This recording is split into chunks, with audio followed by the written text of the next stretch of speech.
मित्रों, कई महिलाएं ऐसी होती हैं जो हमेशा भगवान को कोसते रहती हैं कि हे प्रभु, आपने मुझे महिला में जन्म क्यों दिया, मुझे पुरुष में जन्म क्यों नहीं दिया। तो प्रिय दर्शकों, आइए जानते हैं कि कौन सी पाप के कारण मनुष्य की जन्म एक स्त्री अर्थात महिला के रूप में होती है।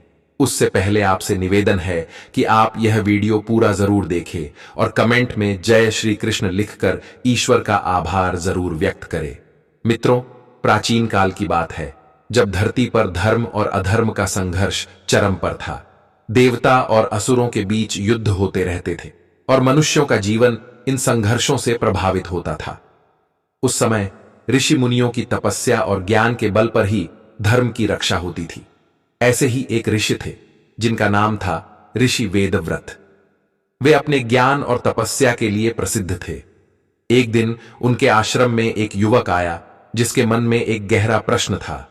उसने ऋषि से पूछा, गुरुदेव, मैंने सुना है कि मनुष्य को उसके पापों और पुण्यों के अनुसार जन्म मिलता है, किंतु यह भी कहा जाता है कि औरत का जन्म पापों के कारण मिलता है।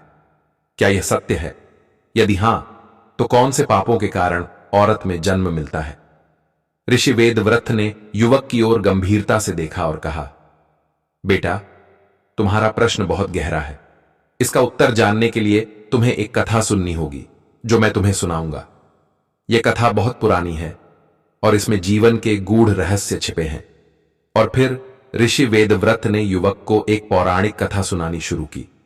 प्राचीन काल में एक महान राजा थे जिनका नाम वीरसेन था।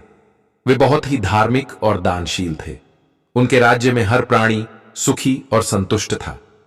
राजा वीरसेन ने कई यज्ञ और अनुष्ठान करवाए थे जिससे देवता भी प्रसन्न थे, किंतु एक बात थी जो राजा को हमेशा चिंतित करती थी। उनके कोई संतान नहीं थी।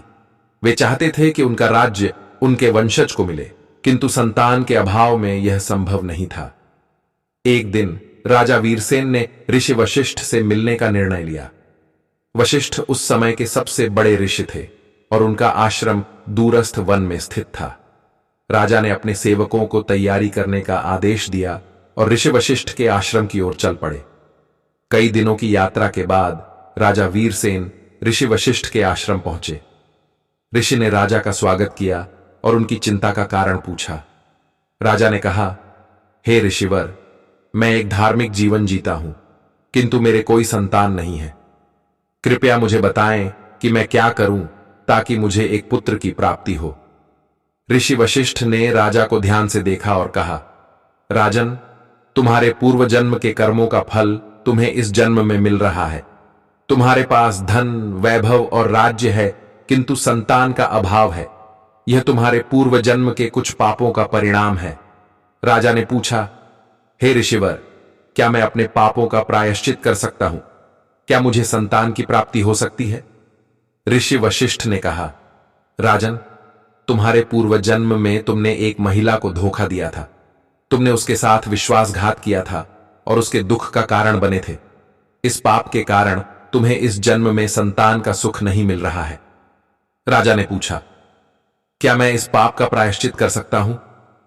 ऋषि वशिष्ठ ने कहा, हां राजन, तुम्हें एक महान यज्ञ करना होगा जिसमें तुम्हें अपने राज्य का आधा भाग दान करना होगा। इस यज्ञ के बाद तुम्हें एक पुत्र की प्राप्ति होगी। राजा वीरसेन ने ऋषि की आज्ञा का पालन किया और एक विशाल यज्ञ का आयोजन किया। यज्ञ के अंत में उन्होंने अपने राज्य का आधा भाग दान कर दिया। कुछ समय बाद राजा को एक पुत्र की प्राप्ति हुई जिसका नाम उन्होंने अर्जुन रखा। अर्जुन बड़ा होकर एक वीर और बुद्धिमान युवक बना। वह अपने पिता की तरह धार्मिक और न्यायप्रिय था, किंतु एक दिन अर्जुन ने एक ऐसा कर्म किया जिसने उसके जीवन को बदल कर रख दिया। एक बार अर्जुन शिकार के लिए वन में गया। वहां उसे एक सुंदर हिरणी दिखाई दी। अर्जुन ने हिरणी का पीछा किया, किंतु हिरणी बहुत तेजी से भागी। अर्जुन ने अपने धनुष से एक बाण चलाया जो हिरणी को लगा। हिरणी घायल होकर गिर पड़ी। जब अर्जुन ने हिरणी के पास पहुंचकर देखा तो उसे पता चला कि वह हिरणी नहीं बल्कि एक स्त्री थी जो एक आर्षि की पुत्री थी। वह ऋषि की पुत्री तपस्या कर रही थी और उसने अपने तप के बल से हिरणी का रूप धारण किया था।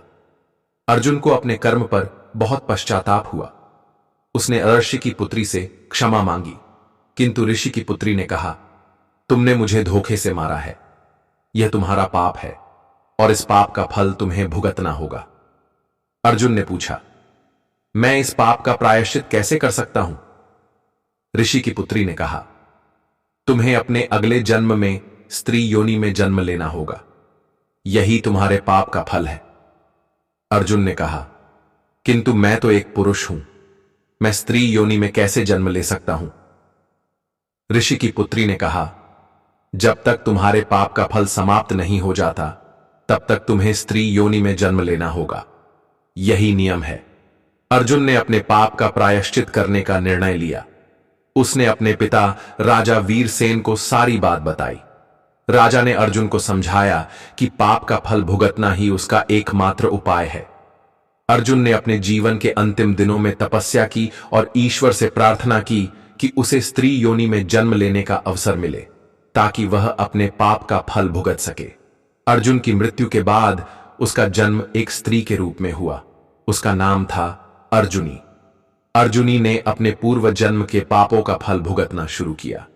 उसे जीवन में कई कठिनाइयों का सामना करना पड़ा, किंतु उसने हिम्मत नहीं हारी।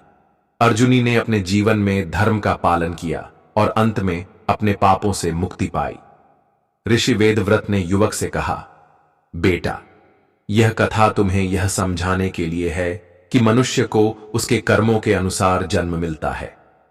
स्त्री योनि में जन्म लेना कोई दंड नहीं है, बल्कि यह पापों का फल है। जो व्यक्ति अपने जीवन में पाप करता है उसे अपने कर्मों का फल भुगतना होता है। यदि कोई पुरुष स्त्री को धोखा देता है या उसके साथ अन्याय करता है तो उसे स्त्री योनि में जन्म लेना पड़ सकता है। युवक ने पूछा, गुरुदेव, क्या स्त्री योनि में जन्म लेना केवल पापों का फल है या इसमें कुछ और भी है? ऋषि वेदव्रत ने कहा, बेटा, स्त्री योनि में जन्म लेना केवल पापों का फल नहीं है, यह एक अवसर भी है। स्त्री योनि में जन्म लेकर मनुष्य अपने पापों का प्रायश्चित कर सकता है और अपने कर्मों को शुद्ध कर सकता है। स्त्री योनि में जन्म लेना एक तपस्या है जिसके माध्यम से मनुष्य अपने आत्मा को शुद्ध कर सकता है। ऋषि वेदव्रत ने युवक से कहा, बेटा, यह कथा तुम्हें यह संदेश देती है कि मनुष्य को अपने कर्मों के प्रति सजग रहना चाहिए। हमें कभी भी किसी को धोखा नहीं देना चाहिए, खासकर स्त्रियों को। युवक ने ऋषि के चरणों में प्रणाम किया और कहा, गुरुदेव, आपने मेरे मन के सभी संदेह दूर कर दिए। मैं अब समझ गया हूं कि स्त्री योनि में जन्म लेना पापों का फल है, किंतु यह एक अवसर भी है। ऋषि वेदव्रत ने युवक को आशीर्वाद दिया और कहा, बेटा, तुम्हारा जीवन सफल हो। तुम्हें हमेशा धर्म का पालन करना चाहिए और अपने कर्मों के प्रति सजग रहना चाहिए।